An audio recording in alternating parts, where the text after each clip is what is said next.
Ah, ever wondered what happens to these bottles after you enjoy them? Well, us here at the Green Technology team are well educated on this matter.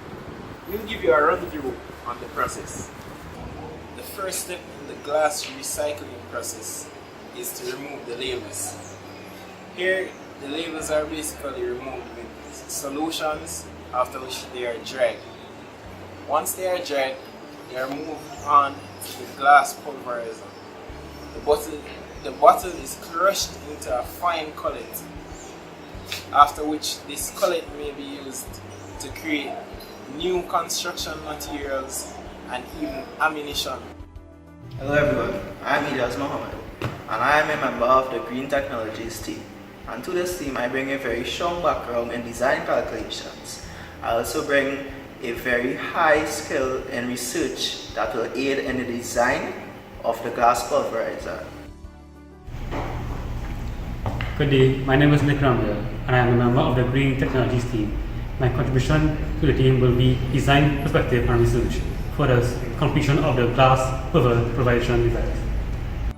Hello everyone, my name is Darren Chambers and I'm a part of the Green Technologies team. I'm highly skilled in SolidWorks drafting and have years of experience in the manufacturing industry, and I will therefore be able to advise on manufacturing processes for a glass pulverizer. No surprise that us here at Green Technologies have been tasked with designing a glass pulverizer. So, beginning, we have the problem statement. We have been hired to design a machine to pulverize glass bottles that is tailored towards the retail market. Now, in order to do this, we have our aim. And our aim is to design a machine tailored towards the retail market that is able to crush glass to an acceptable size. In order to achieve our goal, we have certain objectives that we must overcome. And these objectives are research common methods of pulverizing glass, access various mechanisms and implement an improved mechanism in the design of the device, perform calculations to determine the optimum operating parameters of the device, and carry out simulations later on to determine how well the design will behave under working conditions once manufactured. In our research of glass pulverizers, we came across a few previously patented designs. These will be looked at here and discussed. For the first patent on the right, as you can see, there is a layout of the device. The glass bottle simply is placed down the chute, and when it falls, it comes into contact with the bottle breaking device. The collets fall into a container, as labeled number 4 on the diagram, where it is manually emptied. For patent number 2, the bottle is simply placed down a tube. Where it falls, it comes into contact with the crushing device, shown in figure 3. The crushing device is rotated with the help of a motor. The collets are then collected into a container and manually emptied. For the third patent, the crushing device is a shaft with multiple blades rotating at high speeds. The glass bottles are fed at an angle as seen on the diagram. The collets are simply collected at the bottom of the device and disposed manually. For the last patent, as seen on the diagram, the crushing device is in an enclosed chute. Bottles are simply dropped and crushed by the rotating plate driven by a motor. As seen from the diagram, the collets are collected at the bottom of the device. In the design of the device, the client's requirements are to be taken into consideration. Some of the client's requirements are as follows: minimal energy consumption, low production time, standard electrical connections, operate on local electrical conditions, as seen. In the design of the device, the user requirements had to be taken into consideration. Some of these requirements are as follows: user-friendly, easy to maintain, replace and service parts, semi or fully automated, and also safe. Below is the attributes and the rating index of each attribute. The rating index gives each attribute a raw score. Depending on this score, it will determine how valuable is the attribute towards the design of the device. As seen, cost being 1 is expensive, between 10,000 to 12,000, while 3 is moderately cheap, being less than 4,000. Therefore, 3 would be a very good raw score for cost. The other attributes are weighed in the same way. These raw scores are to be taken into consideration for each concept, and it will be weighted and placed in a chart in the design selection. This shows a continuation of the metrics or rating index. Below is the pairwise comparison chart. In this chart, each attribute is compared towards all other attributes. This gives a weighting on how important that attribute is compared to the other.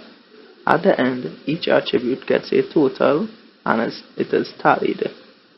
From there, the device can be rated based on the attributes that is most important. Having completed the pairwise comparison, we can transition into the functional analysis aspect of our design. A functional decomposition chart or black box diagram was created to simplify inputs and outputs of the machine being designed. The machine will need heat and electrical energy, water, information on the crushing force required, and of course the buses in order to produce the fine cullet. Thus, waste, sound, vibration, and heat will also be produced in the pulverization process.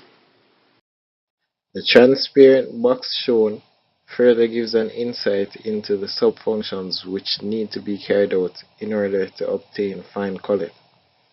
First, the bottles should be sorted by their colors, after which the labels must be removed from the bottles.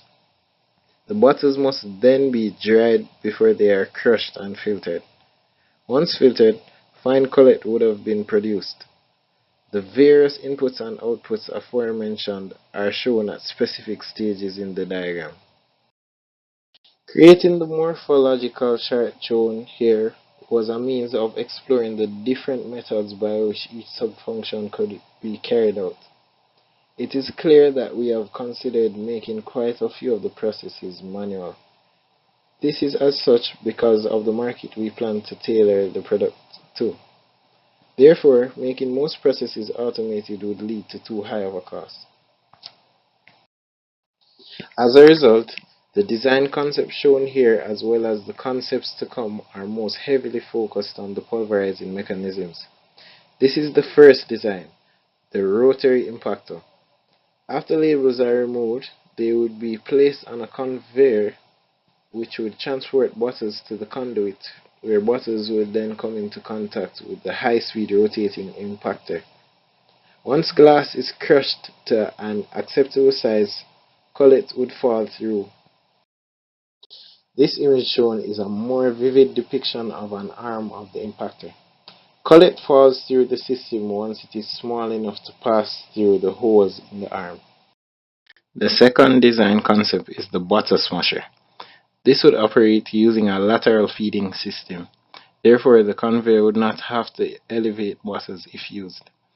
The butters would be pushed into the pair of rotating blades where they would be crushed and collected in the collection bin seen after. The final design is the vertical shaft impactor. The feeder conduit is seen to the left.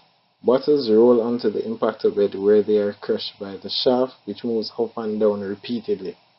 Once small enough, cullet will fall through the impactor bed into the collection box. Here is a view of the shaft impactor which better shows the studs on the impactor. These are complemented by countersunken holes of the same profile in the impactor bed.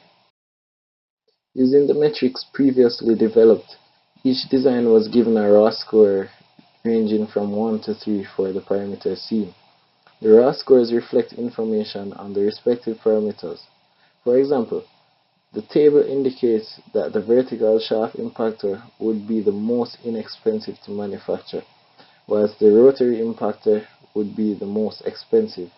This trend continues with the other parameters. Below is a pew chart. This chart gives the rating and the raw score, and it is tabulated based on the relative weight of each attribute.